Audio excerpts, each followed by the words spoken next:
उत्तराखंड में बीजेपी ने जो फेरबदल किया है उसका सीधा असर बंगाल पर पड़ रहा है और इसे बीजेपी का बड़ा दांव माना जा रहा है।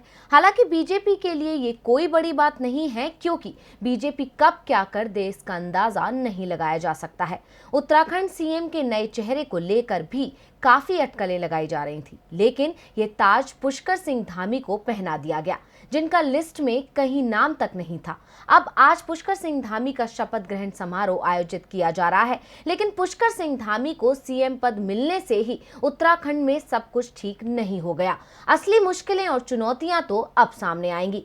तो उत्तराखंड के नए सीएम पुष्कर सिंह धामी को किन चुनौतियों का करना पड़ेगा सामना, देखिए रिपोर्ट।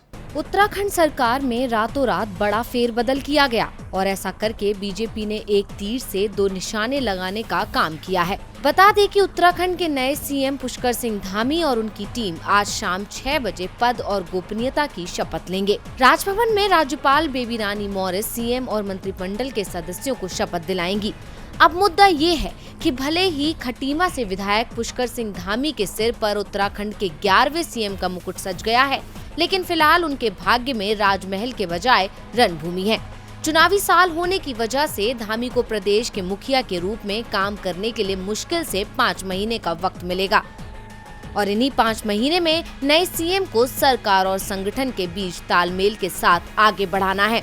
इसके साथ ही चुनाव की तैयारी भी करनी है।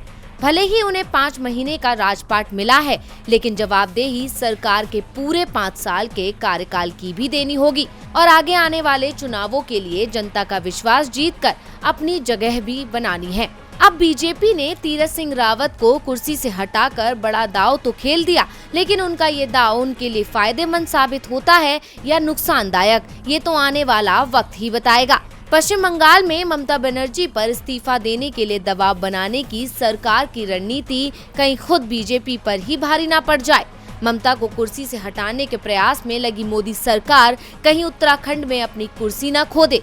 ये एक बहुत बड़ा सवाल है कि क्या पुष्कर सिंह धामी बीजेपी की उम्मीदों पर खरे उतर पाएंगे।